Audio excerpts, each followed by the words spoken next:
COS is cheapest there, so Camille's already there. Hold on. Chris. Chief of Staff's already, this is Camille, right? Yes. All right, so then put you don't put wine on this. Rivera.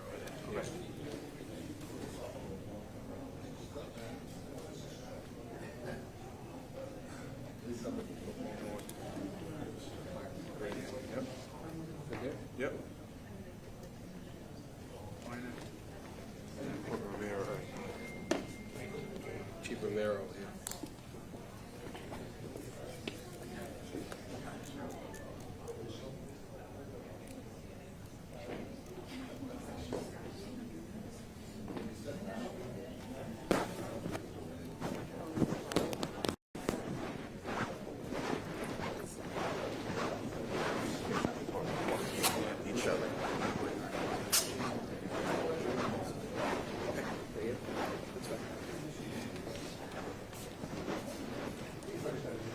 Yeah, so it's like a triangle.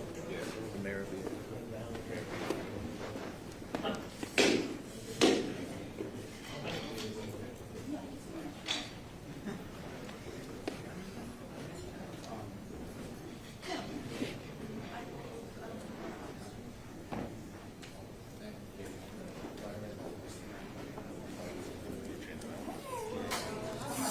It's too small.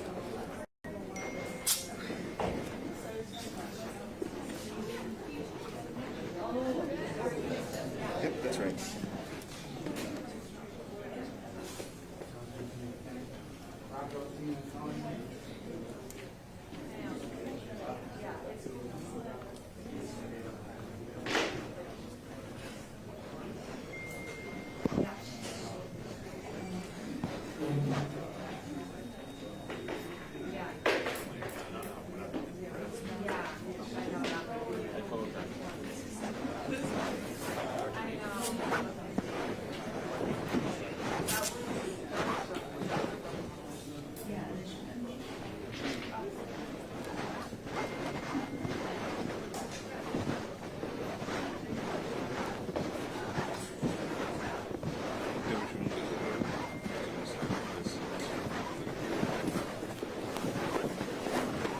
I'll be stand adjacent here.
Mic check, test. That works. You might have the spare mics on it. I'm going to be holding them.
All right, so we'll do one final sound check. We're going to go on my left, center, on my right. NYPD News, NYC TV is good. All right, I'd like to ask everyone to please silence their cell phones at this time. Make sure your cell phones are on vibrate. For the question and answer portion of this afternoon's press conference, please raise your hand. You will be called on accordingly, and you'll be able to ask your question. Thank you. We will begin shortly.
Good afternoon. We wanted to really just come and give an update and briefing our teams. We have been coordinating with our federal partners, and both internally, Deputy Commissioner Weiner and her team, intelligence, has gathered as much information as possible, and the police commissioner and the chief of department is coordinating what's taking place on the ground. And I really want to commend and thank them for the job they are doing. We know there's a lot happening, and we have to balance the ability to peacefully protest with maintaining law and order in the city. And before we start the process of discussing the preparation for tomorrow's planned protest, I want to address the situation, the ongoing situation in Israel and Iran.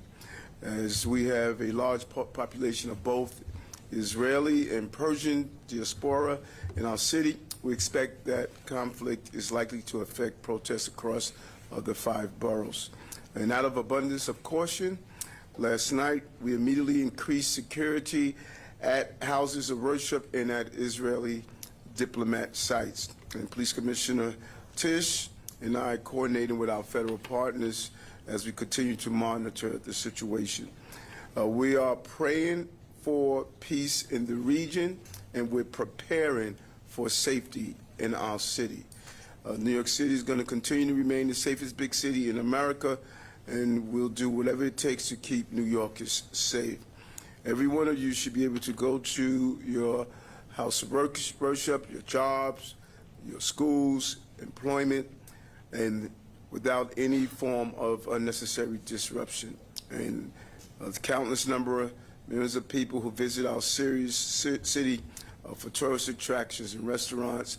That is what makes our city great, and we want to make sure they feel and they are safe. And New York City is also the greatest democracy on the globe, and part of our great democracy is the ability to peacefully protest. So, as they have done the past few days, tomorrow many New Yorkers will be making their voices heard on our streets through peaceful protests. All week, we have seen the professionalism of the NYPD and our partners in law enforcement, and we expect a large number of New Yorkers to be out on our streets. And the 34,000 members of the New York City Police Department, led by our team, will be protecting everyone. And we want to keep all New Yorkers safe, whether you are protesting or going about your everyday life. And we're saying to loved ones and family members, please know where your family members are and ensure that they're not part of any disruption that's taking place. And while we always respect and protect the right to peaceful protest, there will be zero tolerance for crime, blocking traffic, graffiti, or disorderly behavior. New Yorkers may have different emotions right now, and they have a right to express that, but we want to be clear. You do not have a right to engage in violence and lawlessness. Any escalation of protests that turn violent or results in property damage is unacceptable, and it won't be tolerated if it is attempted in our city. So do not come tomorrow to bring about any cause of problems. New Yorkers should be able to express their concerns without violence or spewing hate. And we're going to be safeguarding many of the events, including the protests, and it's our imperative to ensure we move around the city in a peaceful way. This city is well trained through our law enforcement communities, and we're able to have some form of major event, and at the same time continue our daily lives. And as I said Monday, in the face of conflict and division, we must choose peace and compassion over anger and retaliation in this city. And again, I want to thank the police department, our other law enforcement community, and the men and women who are doing this job every day. It's challenging to be on the front line during protests and maintain your professionalism, but you're seeing it every day. And we are clear, there are a body of people who are here just to create chaos. And it takes a great deal of discipline not to be hooked with the chaos that they are attempting to take, and that's what these men and women are doing every day, and we will continue to do it. I want to turn it over to the Police Commissioner, Commissioner Tish. Thanks. Thank you, Mayor Adams. At the beginning of this week, the mayor and I stood before you and articulated fundamental commitments that guide the NYPD's work every day. We protect the right to peacefully assemble, the right to speak freely, the right to protest, and we have no tolerance, none, for violence or vandalism or lawlessness. This past week, the men and women of the NYPD lived those commitments. They facilitated the demonstrations of thousands of peaceful protesters across our city, day and night. When individuals among the protesters committed crimes, we swiftly arrested them. That is what your police department has done, and that is what we will continue to do. Tomorrow will be no different. It will be a nationwide day of protest, and we expect to see large crowds protesting across the city. The NYPD is prepared. Thousands of officers will be available to safeguard these protests. We have planned around the clock to ensure that those officers are deployed to the right places at the right times. Our executives will be monitoring the protests throughout the day and will be ready to move resources as needed at a moment's notice. Our Joint Operations Center will be activated starting on Saturday morning, where we will work in close coordination with the FBI and other state, local, and federal partners. I have been personally speaking with federal law enforcement leadership over the course of the last week, and I will continue to do so. So, for those who seek to peacefully exercise their First Amendment rights tomorrow, we are ready to help you do just that. For those who intend to commit crimes tomorrow, we are coming here, for those who intend to commit crimes tomorrow, who are coming here to incite violence, to cause property damage, to attack our cops, you will be met with the full strength and determination of the greatest police department in the world. And for those of you peacefully protesting, who see others engaged in unlawful activity, my message is clear. Do not join them. Do not turn your exercise of cherished First Amendment rights into criminal conduct, because my orders are clear. If individuals at the protest tomorrow are committing crimes, they will be arrested, and those orders are going to be followed. I want to reassure New Yorkers that even as we devote tremendous resources to the protests tomorrow, we remain focused on what is happening in every precinct. Normal department operations will not be impacted. Our summer violence reduction zone officers will stay on post. Our local level patrol and investigations will not be interrupted. We are also closely tracking what is happening overseas. In light of Israel's attack on Iran last night, we are deploying additional resources to a wide range of religious, cultural, and diplomatic institutions across the city. As always, these deployments are highly coordinated, they are dynamic and adaptable. Due to the confluence of events in the city, across the country, and around the world, we are in a heightened threat environment, and the NYPD is responding accordingly. Our intelligence team, working shoulder to shoulder with our federal partners, has tremendous experience contending with threats from the Iranian government and its proxies, and is bringing that expertise to bear to ensure the safety and the security of our city. I want to express my gratitude to every officer who has worked throughout the week and will continue to work this weekend. I want the people of New York City to know that the men and women of the NYPD who provide safety and security at these protests have withstood verbal attacks and, in some instances, physical attacks. And through it all, they have maintained their professionalism, their resolve, their discipline, and exercised incredible restraint. Our city owes a debt of gratitude to them and to their families. Let me be clear. Attacking our officers or police property will not be tolerated and will be met with a swift and decisive response. We are responsible for enforcing the law and protecting the people of New York City, and we will never abdicate that responsibility. Thank you. A few questions on topic. Has there been any communication with the Trump administration about the potential need to bring in the National Guard and/or the military? We have made it clear to the federal government that in just 3 simple words, we got this. Allie? The other night at the protests late Tuesday, there appeared to be federal officers there, possibly deploying some type of gas onto the protesters there. What do you know about what happened there, and do you anticipate federal officers engaging in any protests tomorrow? Do you want to take the first part? Sure.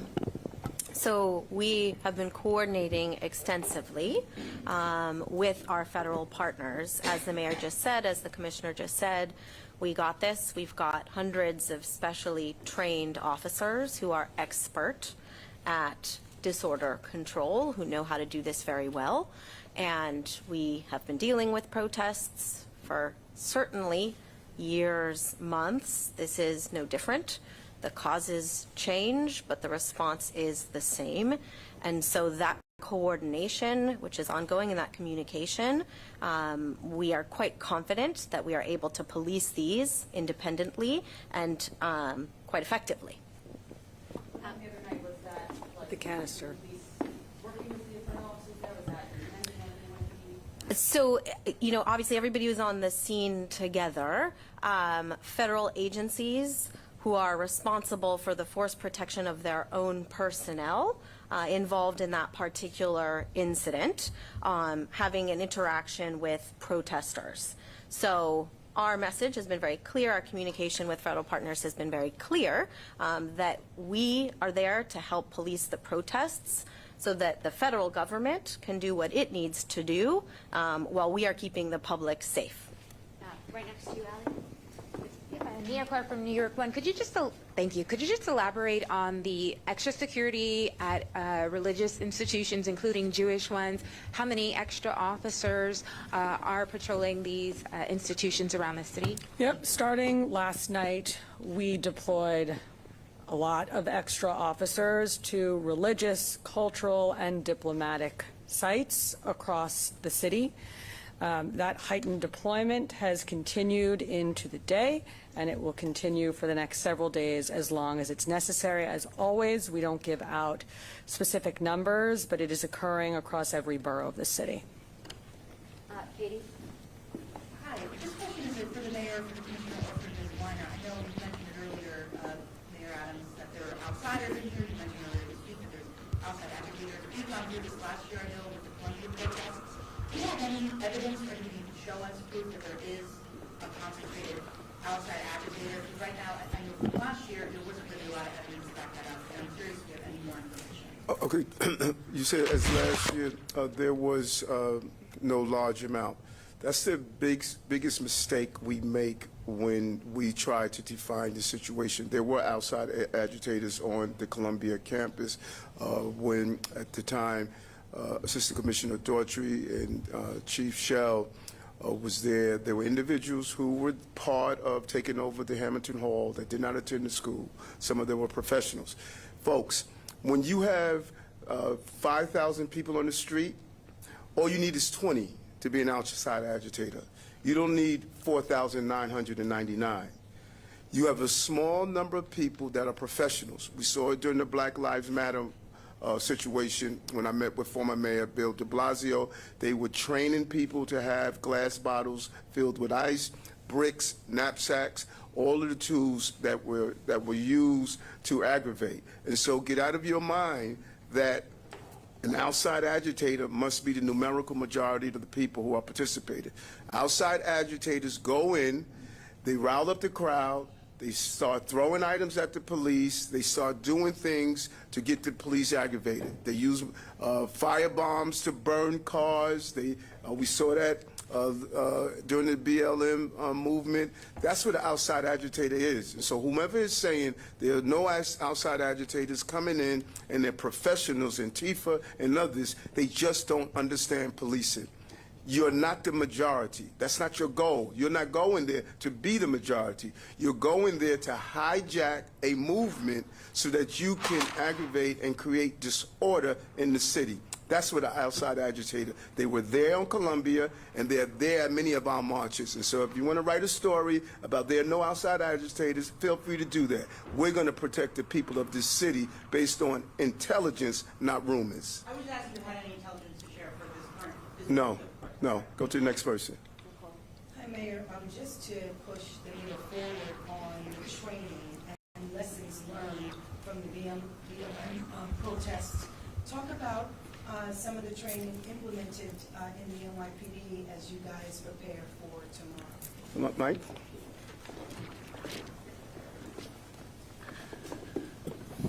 Hi, I'm Michael Gerber. I'm the Deputy Commissioner of Legal Matters. And, following the Floyd protests, DOI did a detailed report focusing on policies and procedures and a number of recommendations. We adopted those recommendations.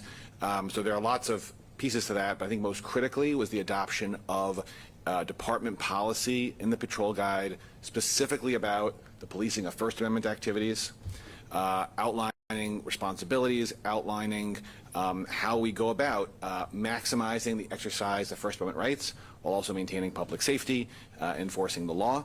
And then we train widely across the department on that, from people who are starting out as police officers to our executives. They all receive training on that new policy. Rocco? Along those lines of the same topic, the department now has a First Amendment protest supervisor.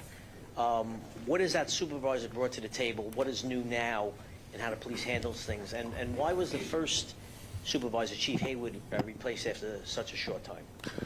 So there are a number of different pieces to that. So in the protest settlement, we are coming to the tail end of Phase 1. We have not yet started Phase 2. And in Phase 1, we have developed a variety of new policies and procedures and training that speak specifically to the terms of the protest settlement. The FAA executive, the First Amendment Activities executive, as per the settlement, is an executive in the Chief of Department's office from the operational side. And that person has a variety of responsibilities under the protest settlement. Now, that person is not a lawyer. That person is not giving legal advice. That person is not the incident commander. But that person, among other things, is responsible, and really this is going to kick in Phase 2, so we're not there yet. But in Phase 2, that person will be responsible for, first of all, a variety of administrative tasks and record keeping in terms of protests. And then connected to that, as part of DOI's oversight role, when they are reviewing particular protests, so that FAA executive will be responsible for making sure they have the records they need, but then also for interacting with them, for explaining to them what happened, getting feedback from them, and helping really lead the department in its interactions with DOI in its oversight function. And as far as the change at the top, the chief just a few months ago, that is a new chief. We, as always, do not comment on individual personnel moves. Time for one more. Sorry, Mark. Just a couple of questions. I was wondering if you could talk a little bit about the deployment of officers in light of sending extra teams to religious institutions and the protest happening at the same time. How are those decisions going to be made? And obviously, you've mentioned the 34,000 officers that are going to be out there, but could you talk a little bit about rotating them, moving them, deploying them while all these things are happening? And the other question I had was, what's the search been like online in places like Telegram or in the dark web to sort of find out what some of these agitators who have been known to the department, either in the Columbia protests or in other things, like what's being done to keep an eye on them or to sort of get ahead of what they might be doing or planning for these demonstrations? Let me start with the first part. In terms of how we move our resources around, as I mentioned, we are activating our Joint Operations Center tomorrow morning. So the movements of resources in the department will all be controlled by the Joint Operations Center as it relates to the protest activity, and Chief Shell will be running the operations in the JOC tomorrow. Rebecca, do you want to speak to the second part? Sure. So this is very fundamental to what our intelligence personnel do in coordination with their federal partners and partners around the world in the private sector. So this is something we deal with every day. There's, of course, a large public manifestation of both protest and obviously a lot of online calls for civil disobedience and other activity. But we are knee-deep in monitoring for threats of all sides, of all kinds around the world every day. We are, unfortunately, have become quite accustomed to dealing with a bubbling up of conflict overseas and potential ramifications here in the city at the same time, as we have a very different scenario playing out across the country, namely these protests, that some of which have involved acts of civil disobedience and even violence. So this is what we do every day. We have large teams. They're quite good at what they do, and we have wonderful partners. So we're confident we're going to be able to get through not just tomorrow, but whatever is on our horizon. And we should, we want to be clear and want to keep in mind, we have 8.5 million people in New York City. We have a protest of 5,000, 10,000. The loudest, they are not the numerical majority. We saw a video that went viral of a woman was just trying to get to work. And the level of disrespect that was being shown to her, it impacts 8.5 million people. When you block traffic, that emergency vehicle can't respond to the heart attack.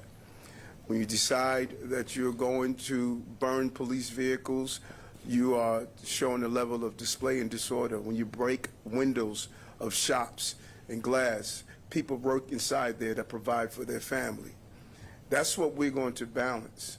And we're not going to romanticize what disorder does to a city. You see it being played out across this country. We can't allow it to happen here. That is our job. Our job is to allow that mother to go to her job. Our job is to allow family members to pick up their loved ones from school. Our job is to make sure emergency vehicles can get to where they have to go to provide services for New Yorkers. We have 8.5 million people in this city, and we're not going to allow a numerical minority to impact the quality of life that they deserve. That is what we're going to do.